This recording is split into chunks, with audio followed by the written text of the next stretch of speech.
আসসালামু আলাইকুম প্রিয় মুসলিম ভাই ও বোনেরা। আজ আমি আপনাদের এমন একটি বিষয় নিয়ে কথা বলবো যা আমাদের জীবনের প্রতিটি মুহূর্ত প্রভাব ফেলে।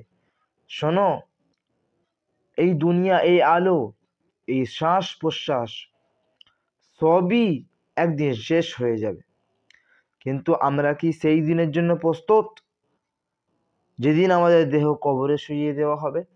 এই কবরে শুইয়ে দেওয়া হবে।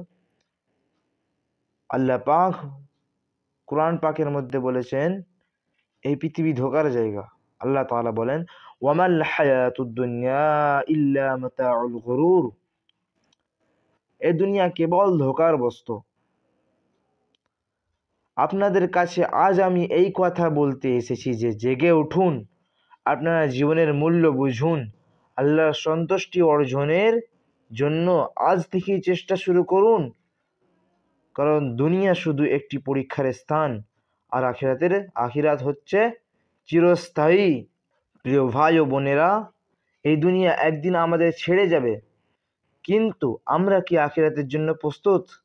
আমরা কি ভেবে দেখেছি আমাদের এই জীবন কত অল্প সময়ের জন্য? আমাদের সকল আনন্দ, দুঃখ, সুখ এবং দুনিয়ার ভোগ বিলাস সবই একদিন শেষ হয়ে যাবে। আল্লাহ তাআলা পবিত্র কোরআনে বলেছেন, ওয়ামাল হায়াতুদ দুনিয়া ইল্লা মাতাউল গুরুর। এ দুনিয়ার জীবন কেবল ধোঁকারই বস্তু।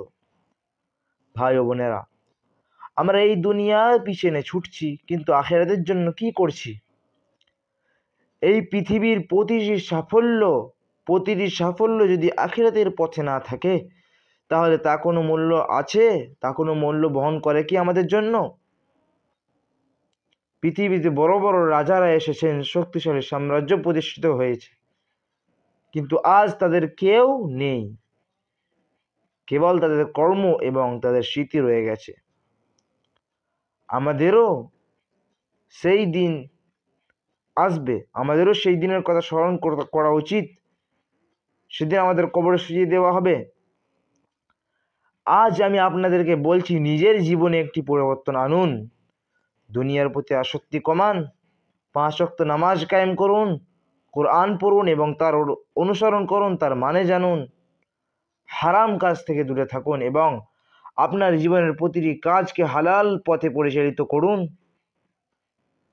আল্লাহ তাআলা পবিত্র কোরআনে আরও বলেছেন, ওয়াফি যালিকা ফাল্যাতানাফাসিল মুতানাফিসুন। সৎ কাজের প্রতিযোগিতা করো। তাহলে কেন আমরা সময় নষ্ট করব? তাহলে আমরা কেন সময় নষ্ট করব? আল্লাহর সন্তুষ্টি অর্জনের জন্য আজ থেকেই চেষ্টা করুন। আপনার সময় এখন, সিদ্ধান্ত নিন। আপনি দুনিয়া চাইবেন নাকি আখিরাত চাইবেন? খেয়াল করুন, একা এক কোণে বসে চিন্তা করুন, চোখ মুজে, যে আমি ঠিক করছি? আমি কি ঠিক করছি এটা কাজটা? অন্তত 5 ওয়াক্ত নামাজ, ফরজ নামাজগুলো আদায় করি। আস্তে আস্তে হবে, আস্তে আস্তে আল্লাহ দান করবে। কম কম করে চেষ্টা করুন। ফিরে আসুন, ধোকায় পড়বেন না, ফিরে আসুন। আল্লাহ যেন আমাদের সকলকে ফিরে আসার তৌফিক দান করুন। সকলে বলি আমিন। আসসালামু আলাইকুম।